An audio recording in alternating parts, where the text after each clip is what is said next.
مجلس میں یہ سوال ہم نے دیکھنا ہے اور اس کو سمجھنا ہے کہ دین نام کس چیز کا ہے؟ دین نام کس چیز کا ہے؟ یہ ہے بنیادی سوال، اور جواب اس کا یہ ہے کہ دین نام ہے اللہ تعالیٰ کے حکم کو پورا کرنے کا۔ اور اگر یہی سوال ہم اس طرح کریں کہ عبادت کیا ہے، اس کا جواب یہ ہے کہ عبادت نام ہے اللہ تعالیٰ کے حکم کو پورا کرنا۔ اب اس سوال جو تعلق رمضان مبارک کے ساتھ ہے، اسی روشنی میں ہم آج کی اس بات کو سمجھیں گے کہ دیکھیے اللہ تعالیٰ نے سحری کے اختتام کا ایک وقت مقرر کیا ہے کہ بھی اتنے بج کر اتنے منٹ پر سحری ختم ہو رہی ہے۔ اب عجیب بات ہے کہ حدیث مبارکہ میں اس وقت ختم ہونے سے پہلے جو وقت ہے، یعنی سحری کا وقت مثال کے طور پر ختم ہو رہا ہے، آج کل کتنے بجے ختم ہو رہا ہے؟ 5 بج کر بس تقریباً 5 بجے ختم ہو رہا ہے۔ تو اگر کوئی اس وقت سے پہلے کھا رہا ہے تو حدیث پاک میں فرمایا فی السحور برکہ، کہ سحری کھانے کے اندر برکت ہے۔ اور اللہ تعالی سحری کھانے والوں کے ساتھ محبت فرماتے ہیں، سبحان اللہ۔ اچھا، اب یعنی کھا رہے ہیں، ہم طرح طرح کی چیزیں کھا رہے ہیں، اللہ تعالیٰ کی نعمتیں، گوشت کھا رہے ہیں، دال کھا رہے ہیں، اور جناب دودھ پی رہے ہیں، بہت سارے لوگ چیزیں کھاتے ہیں سب۔ تو اب یہ ہم کھا رہے ہیں اپنی زندگی باقی رکھنے کے لیے، اپنی صحت برقرار رکھنے کے لیے، لیکن اللہ تعالیٰ نے اس کو بھی اجر و ثواب کا ذریعہ بنا دیا۔ اچھا، اور اگر نہ کھائیں، مثال کے طور پر اگر کوئی شخص جو ہے وہ رات کو کھانا کھا کر سو جائے اور صبح اٹھ کر کچھ بھی نہ کھائے، کوئی سحری کا اس کا نظم نہیں ہے، بس وہ اٹھا، سحری کا وقت ختم ہو چکا تھا اور اس نے فجر کی نماز پڑھی اور اس کے بعد روزہ اس نے رکھ لیا، تو فرمایا اللہ تعالیٰ کو ایسا آدمی پسند نہیں ہے، بلکہ مسئلہ یہ ہے کہ اس طرح کرنا مکروہ ہے، یعنی اللہ تعالیٰ کے ہاں یہ ناپسندیدہ ہے۔ حالانکہ اگر ہونا کیا چاہیے کہ بھئی یہ تو بہت عظیم آدمی ہے، ہم نے روزہ رکھا 15 گھنٹے کا اور اس نے رات سے ہی کھایا ہوا ہے، اس نے روزہ رکھا ہے 20 گھنٹے کا، اس کو تو جو ہے نا زیادہ ثواب ملنا چاہیے۔ لیکن فرمایا نہیں، زیادہ ثواب نہیں ملے گا۔ اگر یہ بھوکا زیادہ رہا، ثواب زیادہ اس کو ملے گا کہ جس نے میری چاہت کے مطابق سحری کا وقت ختم ہونے کے عین موقع پر اس نے کچھ اٹھ کے کھا پی لیا، چاہے ایک کھجوری کھا لے سحری کی نیت سے، تو اللہ تعالیٰ کو ہاں یہ ایسا شخص اللہ تعالیٰ کے ہاں بہت پسندیدہ ہے۔ اچھا، اب اگلی بات یہ کہ اگر کوئی شخص سحری کا وقت ختم ہونے کے بعد کھا لے، اب اس کا روزہ ہوگا؟ سحری کا وقت ختم ہو رہا ہے مثال کے طور پہ 5 بجے، اب اس کو پتہ چل گیا کہ 5 بج چکے ہیں، وقت ختم ہو گیا، 5:02 پر 3 منٹ پر مثال کے طور پر اس نے ایک گھونٹ، ایک قطرہ، گھونٹ تو بہت بڑا ہوتا ہے، اگر ایک قطرہ بھی اس نے پانی پی لیا تو کیا بھائی اس کا روزہ نہیں ہے؟ حتیٰ کہ فرمایا کہ جو روزے دار ہے وہ کلی کرتے وقت بھی غرارہ نہ کرے۔ حالانکہ عام طور پر کیا ہے کہ جب وضو کرو تو غرارہ بھی کرو تاکہ جو ہے گلا بھی صاف ہو جائے، لیکن روزے دار کے لیے حکم کیا ہے کہ بھی آپ نے غرارہ نہیں کرنا، تاکہ کہیں خدا نہ خواستہ ایک گھونٹ پانی بھی آپ کے حلق میں نہ چلا جائے۔ ناک میں جب پانی چڑھانا ہے تو اس وقت بھی پانی جو ہے بہت زیادہ اوپر نہیں چڑھانا، کہیں ایسا نہ ہو کہ ناک کے ذریعے سے پانی اندر چلا جائے، معدے میں چلا جائے۔ تو اگر کوئی نہیں کھا رہا، اس سے پہلے کھانا جو ہے وہ عبادت، اور اس کے بعد نہ کھانا عبادت۔ اچھا، اور آپ دیکھیں کہ جب افطار کا وقت ہوا اب افطار کا وقت مثال کے طور پر آج کل کتنے بجے ہو رہا ہے؟ 5:26 پر، 6:26 پر، ہاں 6:26 پر ٹائم ہو رہا ہے۔ اب اگر کوئی آدمی یہ کہے کہ جی میں 6:26 پر نہیں، میں 7 بجے کھولوں گا، 7 بجے تو میں نے بہت دور کہہ دیا، اس کو پتا ہے کہ 6:26 ہو گئے اور وہ روزہ کھول رہا ہے 6:27 پر، فرمایا ایک لمحے کی تاخیر سے بھی اس کا روزہ مکروہ ہو جائے گا۔ جان بوجھ کر اس نے ایک لمحے کی تاخیر کی، کیوں کی بھائی؟ یہاں تک تو آپ بھوکے رہے تھے اللہ کے حکم سے، اور آگے آپ بھوکے رہ رہے ہیں اپنی مرضی سے۔ تو معلوم کیا ہوا کہ عبادت نام ہے، دین نام ہے اللہ کے حکم کو پورا کرنے کا، کہ اللہ تعالیٰ کہہ رہے ہیں کھاؤ تو آپ کھائیں، اللہ تعالیٰ فرما رہے ہیں بھائی اب مت کھاؤ تو مت کھاؤ۔ تو دین نام کس کا ہے؟ اللہ تعالیٰ کے حکم کو پورا کرنے کا نام دین ہے۔ اب آپ دیکھیں رمضان مبارک کا اختتام ہے، چاند نظر آنے کے بعد اگر کوئی شخص اگلے دن روزہ رکھ لے جو عید کا دن ہے تو کیا فرمایا گیا؟ فرمایا جو شخص عید کے دن روزہ رکھے وہ شیطان کا بھائی ہے۔ حالانکہ یہ آدمی کہہ سکتا ہے کہ یا اللہ آج تو سب لوگ خوشیاں منا رہے ہیں، کھا رہے ہیں، پی رہے ہیں، لیکن میں آپ کی ذات کی خاطر آپ کو راضی کرنے کے لیے آج بھوکا رہوں گا، روزہ رکھوں گا۔ اللہ فرمائیں گے میرا آج حکم کیا ہے؟ حالانکہ دن وہی ہے، موسم وہی ہے، سب وہی ہے، صرف اللہ کا حکم بدلا ہے۔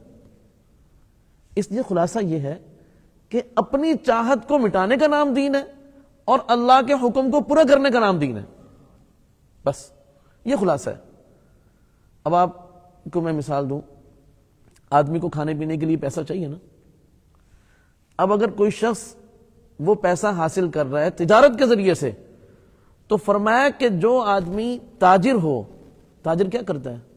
پیسہ کماتا ہے نا، اعتکاف تو نہیں بیٹھتا، وہ روزہ نہیں رکھتا، قرآن کی تلاوت نہیں کر رہا، وہ پیسہ کما رہا ہے، پیسے گنتی کر رہا ہے، چیزیں اٹھا اٹھا کے دے رہا ہے اور سفر کر رہا ہے، جناب پیسہ کما رہا ہے، پیسہ کما رہا ہے، 2 ہیں تو 3 ہو جائے، 3 ہے تو 5 ہو جائے، 5 ہے تو 10 ہو جائے۔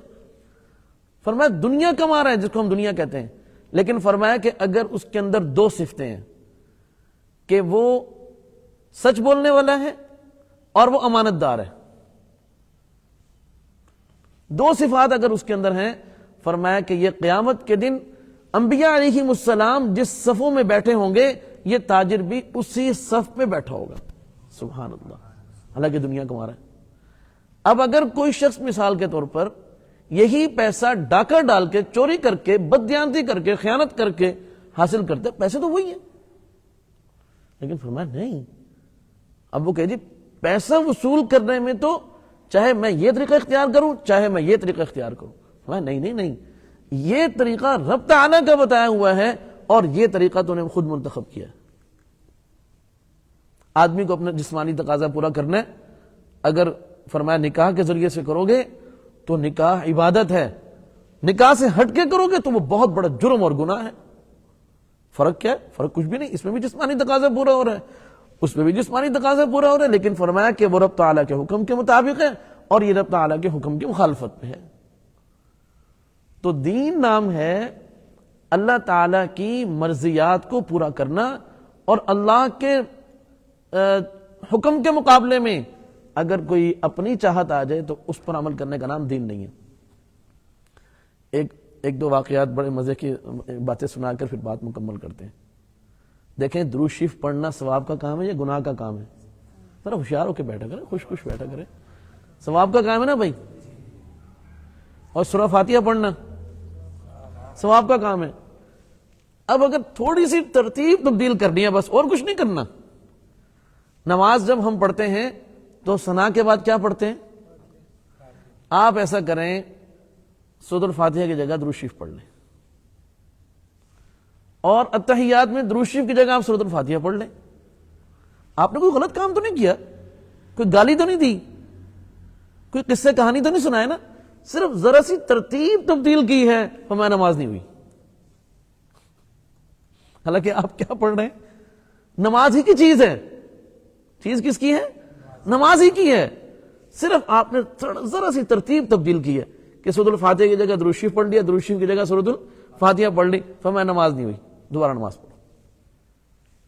یہ ہے دین کہ بس جو اللہ تعالی نے فرمایا ہے اسی پر عمل کرنا ہے۔ آج کل لوگوں کے اندر یہ مرض پیدا ہو گیا، حضرت یہ بات کیوں ہے؟ کیوں کیا ہوتا ہے؟ جو عاشق ہوتا ہے نا وہ کیوں نہیں کرتا، یہ کیوں وہ کرتا ہے جو عشق سے خالی ہوتا ہے۔ کسی کا معشوق محبوب اس کو کوئی کام کہے کہ بھائی ایک گلاس پانی تو لے آؤ، کیوں؟ یار عجیب آدمی ہے، کیوں بھائی آپ کو کہا ہے مجھے پیاس لگے نہ لگے، آپ کے لانے کے بعد میں پیوں نہ پیوں۔ بلکہ سچا عاشق تو وہ ہوتا ہے کہ جو محبوب کے کہنے کے بھی منتظر نہیں ہوتا، کہے بغیر سمجھ جاتا ہے کہ اس کو فلاں چیز اس ٹائم چاہیے۔ اللہ تعالیٰ تو ایسے ہیں کہ جو اللہ کے نیک بندے ہیں وہ تو اللہ تعالیٰ کے حکم پر نہیں، اللہ کی چاہت پر عمل کرتے ہیں۔ بہت سارے کاموں کی اللہ تعالیٰ کی طرف سے اجازت ہے، لیکن جو اللہ کے سچے بندے ہیں وہ ان کاموں کو بھی نہیں کرتے، وہ کہتے ہیں نہیں بھائی اللہ نے اجازت تو دے دی ہے، اللہ پاک چاہتے نہیں ہیں، اجازت ہماری وجہ سے دے دی ہے لیکن ان کی چاہت نہیں ہے، لہٰذا ہم اس پر عمل کریں گے جو ہمارے رب کی چاہت ہے۔ یہ ہوتا ہے سچا عاشق۔ آج کل لوگ سوالات کرتے ہیں، حضرت یہ مسئلہ ایسے پڑا تھا، ایسے کیوں ہے؟ کیوں کا کیا مطلب ہے؟ تم اللہ کے بندے اور اس کے غلام ہو اور وہ تمہارا آقا تمہارا رب ہے، اس نے کہہ دیا بس تم کر گزرو۔ سبحان اللہ۔ حضرات صحابہ اکرام رضوان اللہ تعالی علیہ مجمعین مکہ المکرمہ میں تھے، بڑے پتہ کی بات ہے، کہاں تھے؟ مکہ المکرمہ میں، اور حج کے مہینے تھے، ذی الحج کا مہینہ، مکہ المکرمہ، اور دن کا وقت۔ جناب نبی کریم صلی اللہ علیہ وسلم نے صحابہ اکرام سے پوچھا یہ کون سی جگہ ہے؟ اب یہ کوئی ایسی بات ہے جو صحابہ اکرام کا پورا مجمع تھا، 1.25 لاکھ صحابہ اکرام تھے، کوئی ایسی بات ہے کہ وہ نہ بتا سکیں کہ یہ کون سی جگہ ہے؟ لیکن وہ سچے عاشقوں کا مجمع تھا، سب نے یہی کہا کہ اللہ کے نبی کو بھی تو پتا ہے نا کہ یہ مکہ المکرمہ ہے، پوچھ رہے ہیں تو کوئی بات ہے، جواب دینے کی ضرورت نہیں ہے، اپنا علم نہ جھاڑو، چپ ہو جاؤ، میں اللہ اور اس کے رسول کو پتا ہے، ہمیں نہیں پتا، اپنی بات نہیں کی۔ یہ تھے مٹے ہوئے لوگ کہ جو اللہ اور اس کے رسول کے نام پر بک چکے تھے۔ پھر آپ علیہ السلام نے پوچھا یہ مہینہ کون سا ہے؟ اب پتا ہے ابھی حج کا مہینہ ہے، سارے ہم مدینہ طیبہ سے حج کرنے کے لیے آئے ہوئے ہیں، اور جناب اس کو ذی الحج کہتے ہیں، لیکن پتا ہے کہ بھی کوئی خاص بات ہے، اللہ کے نبی کو بھی تو پتا ہے کہ ذی الحج ہے۔ آگے بڑھ کر جواب دینے کے بجائے سب نے کہا اللہ اور اس کے رسول کو پتا ہے۔ یہ لوگ تھے کہ بس اللہ کے نبی علیہ السلام کی بات آ گئی، اللہ کی بات آ گئی، بات ختم۔ فرمایا کہ اللہ کے راہ میں مال لے کر آؤ۔ حضرت بکر صدیق رضی اللہ عنہ نے یہ نہیں پوچھا یا رسول اللہ کتنا لے کر آئیں، جتنا گھر میں پڑا تھا سارے ہی لے آئے، حتیٰ کہ ہاتھ لگا کر دیواروں میں، فرمایا دیواروں میں ہاتھ لگایا کہ کہیں میری بیٹیوں نے، میری اہلیہ نے، میری والدہ نے، گھر کی کسی خاتون نے، کسی خادمہ نے کوئی میرے مال میں سے کوئی سوئی جو ہے وہ دیوار کے اندر نہ لگا دی ہو، وہ سوئی بھی میں اپنے پاس نہیں رکھنا چاہتا، کوئی چیز دیواروں میں سے نکلی وہ بھی بیچ میں ڈال لی اور سارے لا کر اللہ کے رسول صلی اللہ علیہ وسلم کی خدمت میں رکھ دی کہ آپ نے فرمایا کہ اللہ کے نام پر مال لاؤ۔ تو آپ نے پوچھا ابو بکر اب اپنے گھر والوں کے لیے کیا چھوڑ کر آیا؟ فرمایا اللہ اور اس کے رسول کو چھوڑ کر آیا ہوں۔ یہ لوگ تھے، یہ نمونہ تھے۔ آج ہم کہتے ہیں حضرت یہ زکوٰۃ 2.5% کیوں فرض ہے، زیادہ نہیں ہے؟ ہائے ہائے، ہمیں یہ بھی زیادہ لگتی ہے۔ یہ وہ لوگ تھے کہ جنہوں نے 97.5% رکھا نہیں، ہمیں اللہ فرما رہے ہیں 97.5% رکھ لو، 2.5% دے دو، ہم اس 2.5% پر پریشان ہیں۔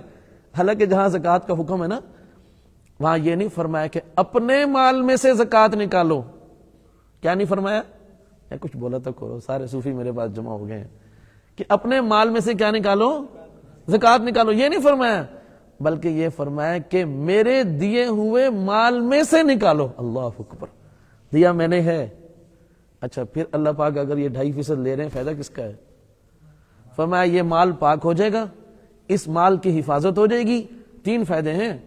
جو مال موجود رہے گا وہ مال پاک ہو جائے گا, وہ مال محفوظ ہو جائے گا, وہ مال بابرکت ہو جائے گا. سبحان اللہ. بھائی چوکیدار کو آپ پیسے دیتے ہیں نا. آج کل ہم نے حفاظت کے لیے کیمرے, بلکہ ہمارے ملک میں حفاظت کے لیے پہلے صرف فوج ہوا کرتی تھی, پولیس ہوا کرتی تھی, بات ختم. اب تو جناب فوج پر فوج, پولیس پر پولیس, اور جناب طرح طرح کی فورس آ رہی ہیں. یہ رینجر ہے, یہ ایلٹ فورس ہے, یہ فلاں ہے. اب جی کیمرے بھی لگاؤ, اب جی ہر گھر پر گارڈ بھی رکھو, ہر دکان پر گارڈ رکھو, اور پھر بھی حفاظت نہیں ہے. وہ پہلے گارڈ کو مارتے ہیں, بعد میں مالک کو مارتے ہیں. ایسے ہی ہے نا. کئی واقعات سی سی ٹی وی کے اندر یہ آتے ہیں کہ وہ جو آتے ہیں پہلے گارڈ ہی سے اسلحہ لے کر گارڈ کو مارتے ہیں اور پھر اندر بھی چلے جاتے ہیں. حفاظت اللہ کی ہے. ایک قصہ سنا کر بات ختم کرتا ہوں. ہمارے دارالعلوم دیوبند کے ایک بہت بڑے استاذ تھے, تو تہجد پڑھ رہے تھے. رات کو ان کے گھر میں ڈاکو آ گئے. اب ان کے پاس تو وہی ٹائم تھا تہجد کا اور دعا کا. اب انہوں نے کہا یار یہ ڈاکو آ گئے, اگر میں ان کو پکڑنے میں اپنا وقت ضائع کروں گا میرے تہجد بھی رہ جائیں گے, دعا بھی رہ جائے گی. تو انہوں نے کہا دیکھو بھائی بات سنو, میں اطمینان سے تہجد پڑھ رہا ہوں, تم اطمینان سے چوری کر لو. ٹھیک ہے, یہ سچا واقعہ ہے, جھوٹا واقعہ نہیں ہے, آپ کو ملسل لطیفہ سنا رہے ہیں. بھائی میں تہجد پڑھ رہا ہوں, دعا مانگنی ہے, وقت ختم ہونے والا ہے, آپ اطمینان سے جو چیز آپ کو ضرورت ہے گھر میں سے لے لیں. آپ میرے پاس کچھ نہیں ہے. اب تہجد پڑھ رہے ہیں, اللہ تعالیٰ سے مانگ رہے ہیں یا اللہ اصل محافظ تو آپ کی ذات ہے, آپ نے بچانا ہے, جو آپ نے دیا آپ ہی نے بچانا ہے, میں کیا کر سکتا ہوں. تو انہوں نے تہجد پڑھے, دعا پڑھی. اب وہ جس الماری میں سامان رکھا ہوا تھا ان کو بتا دیا بھائی اس میں ہے, اب تم پریشان ہو رہے ہو, سارا کچھ اس میں ہے, یہاں سے لے لو.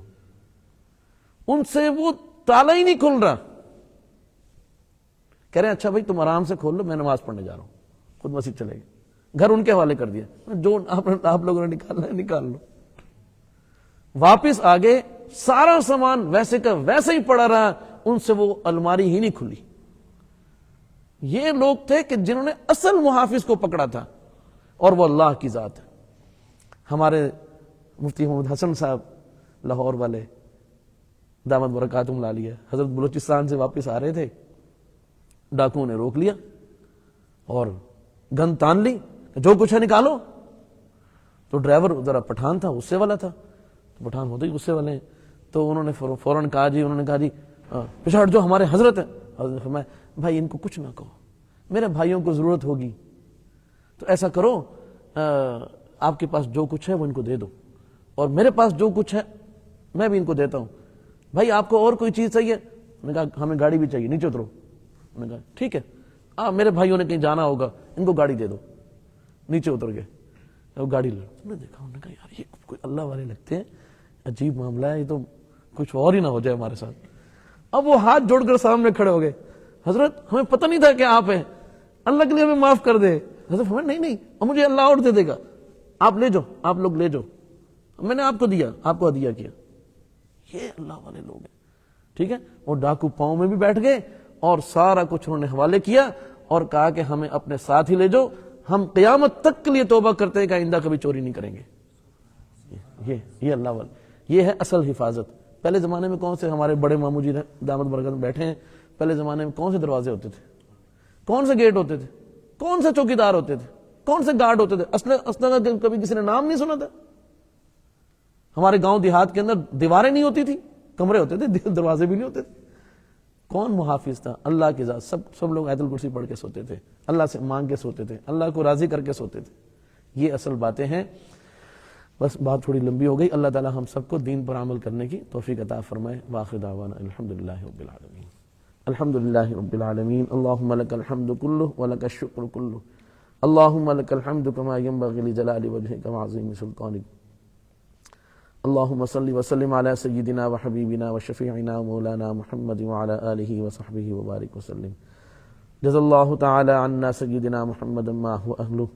ربنا ظلمنا انفسنا وان لم تغفر لنا وترحمنا لنكونن من الخاسرین. ربنا فاغفر لنا وارحمنا وانت خیر الراحمین. ربنا آتنا في الدنيا حسنة وفي الآخرة حسنة وقنا عذاب النار. اللہم انک عفو کریم تحب العفو فاعف عنا یا غفور یا کریم۔ یا رب العالمین، ہماری تمام طاعات، تمام عبادات جو آپ ہی کے فضل و کرم اور آپ کی توفیق سے اللہ ہمیں حاصل ہوئی ہے، اللہ ان کو اپنی بارگاہ میں قبول فرما لیجیے۔ اے اللہ ہمیں دین پر مر مٹنے والا بنا دیجیے، اپنی ذات عالی سے سچی محبت اور سچا تعلق نصیب فرما دیجیے۔ جناب رسول کریم صلی اللہ علیہ وسلم کی سنتوں والی باسعادت مبارک زندگی ہم سب کے لیے آسان فرما دیجیے۔ یا رب العالمین، ہمیں دنیا اور آخرت دونوں کی خیر نصیب فرما، دنیا اور آخرت دونوں کے شر سے ہم سب کی حفاظت فرما، ہماری دعاؤں کو محض اپنے فضل و کرم سے قبول فرما۔ جناب رسول کریم صلی اللہ علیہ وسلم نے آپ سے اتنی بھی خیر اور بلائی کی دعائیں مانگی ہیں، وہ میں سے ایک کو نصیب فرما دیجیے۔ جن شرور و فتن سے جناب نبی کریم صلی اللہ علیہ وسلم نے پناہ مانگی، ہم سب کو پناہ کامل عطا فرما دیجیے، ہماری دعاؤں کو محض اپنے فضل و کرم سے قبول فرما لیجیے۔ وصلی اللہم علی نبینا و رسولنا محمد وعلی آلہ و اصحابہ اجمعین، آمین برحمتک یا ارحم الراحمین۔